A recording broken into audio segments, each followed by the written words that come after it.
those things that Jesus is quoted as saying in the gospel lesson, have you think about just what happens before that. Jesus has sent out the disciples to witness to what they've heard Jesus say and what they've seen him do. And he says to them, I'm sending you out like sheep among wolves. In other words, you're not going to be warmly welcomed every place you go. He says you'll maybe be criticized by others. You'll maybe be hauled before synods and councils. You may be physically abused. But I want you to go out and tell what you have heard and seen, to witness to what you know about what I have said about the kingdom coming to the earth. And so it's in that kind of setting that we hear what Jesus says to the disciples. He has said those things then as Matthew writes them, because he's writing to Christians who are experiencing some of the things that Jesus said the disciples would experience. Those early Christians experienced persecutions of a kind of an emotional way. If somebody within a family chose to be a Christian, many times they would be ostracized from their family. They'd be rejected by all of the rest of the family, put out of any kind of family relationships. They were experiencing economic persecution. If somebody was a Christian, it might be that the rest of the community would refuse to do any business with them. Or the Christians would not be allowed to go to certain businesses, or that they would be allowed to do certain things or have certain education or something like that. If you were a Christian, you could anticipate that there would be trouble. And we know, of course, that there are many who endured physical persecution, burned at the stake, thrown to the lions. All of the things that Jesus said would probably come if his disciples would be faithful had been happening. And thank goodness, a lot of those things don't happen to us. But it seems that maybe you've had the experience of in the kind of wee hours of the morning, if you can't sleep, if something's really been troubling you, those kinds of fears tend to creep in. Fears, for example, about those that might put you down, or might even reject you if you say something about your faith. You know, you know that in this particular situation, oh, I just wish I would say something about what Jesus means to me, but well, I'm just afraid somebody will laugh at me, or somebody will put me down, or somebody will maybe even reject me as a person if I say something about Jesus. Jesus says in the gospel lesson today to the disciples, can you as a disciple expect to be treated any better than your master? Can a student be treated any better than the teacher? And he says, if the teacher is called the devil, certainly those who follow the teacher are going to be called the devil. But nothing that seems covered now will not be revealed. The truth will be revealed.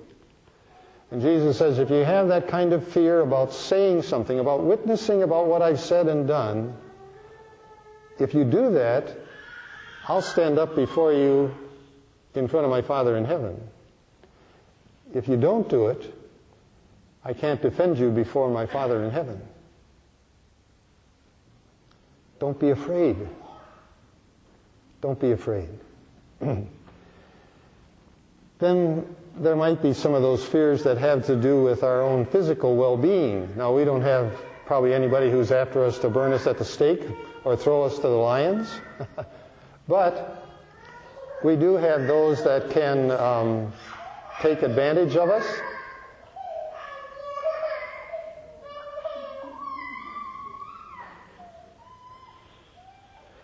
What was that story about the child being carried out like that, and the child says, "Don't spank me again, Dad."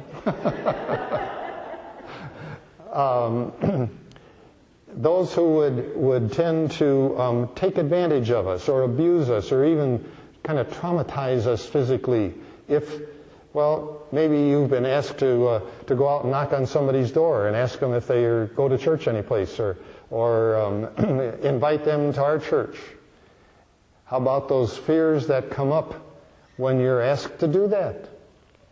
To just raise the issue of your faith in somebody else's conversation. And how people will say, oh, I was going to go and knock on that door and I got so upset in my stomach I couldn't hardly take it. I just get physically traumatized in thinking about witnessing to my faith.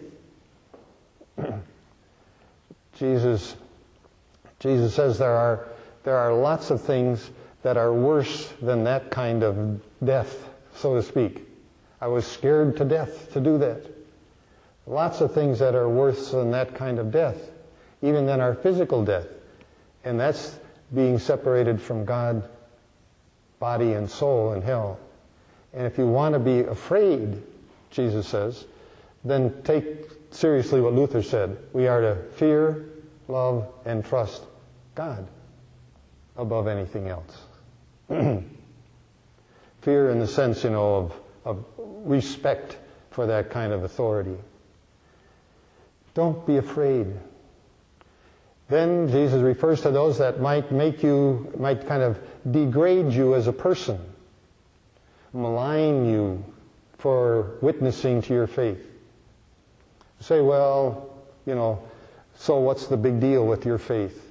Where has it gotten you in life? What has it gotten? What good has it been to you? What have you accomplished because of your faith? What has been so special to you because of your faith? Someone has said, it's better to lose what you can't keep in order to keep what you can't lose. So I was trying to say to the children there this morning, we can lose all kinds of things. We can't ever lose God's love. And it's better to lose what you can't keep than to keep what you can't lose. It's better to keep what you can't lose. So Jesus says there are critical choices that you have to make. I came not to bring peace but a sword. That's kind of distressing when Jesus says, blessed are the peacemakers. But in this context, what Jesus is saying is you've got to make decisions. And there are decisions that can be divisive. There are decisions that can divide you from friends or family. When the temptation comes to do something in a business or in your private life or in your family relationships or something that you know is contrary to God would like, that pressure is there.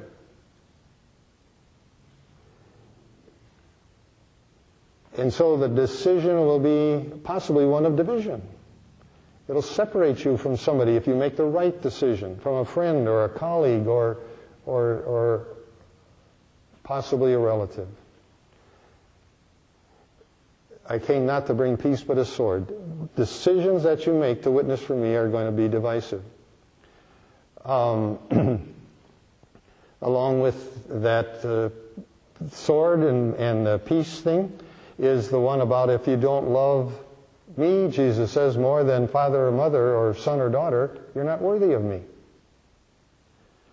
That sounds kind of egotistical, doesn't it? And it is, until you realize it's Jesus who's talking. And who else could say, put me first? Mother, father, son, daughter, whatever it is. Jesus just says, remember, if you don't love me more than that, then you're missing the boat. And that might cause division sometimes. It might bring a sword rather than peace. But that's the way it is. He who does not take up his cross is not worthy of me. We oftentimes think of bearing one another's cross as whatever life dumps on us. But that's not what Jesus means when he says take up your cross. He means deliberately lifting up a life of service to others. And if we not do that, That we're not worthy of him, he says. It's better to lose what we can't keep and then keep what we can't lose. So Jesus says many times in that little gospel lesson today, don't be afraid. Don't be afraid. God is just and he will judge, but he is also merciful. And those that trust his mercy don't need to be afraid. God will punish sin, but he's also gracious. And those that trust his forgiveness don't need to be afraid. God is the creator of this whole universe, but he's concerned about you and about me. He's more concerned than others. I mean, he's more concerned about some than others, because he numbers the hairs of our heads. And so he's got more to be concerned about with some than with others. But that's not the point. The point is, even a sparrow falls, and God knows that. And he numbers the hairs of our heads, and you're of much more value than the hairs of your head or a sparrow that falls. Don't be afraid. If you know the love of God, you don't have to be afraid of being worthless. So don't be afraid. Pretty clear message there. Witnessing for Jesus, not a sense of fear. This is a quote recently read that I think sums it up pretty well. The disciples were common men given a compelling task. Before the disciples were stained glass windows in cathedrals, they were next door neighbors. They were trying to make a living. They're trying to raise their families. They weren't cut from theological cloth or fed supernatural milk, but they were an ounce more devoted than afraid. They were an ounce more devoted than afraid, and as a result, did extraordinary things. Don't be afraid to witness for Jesus. Amen.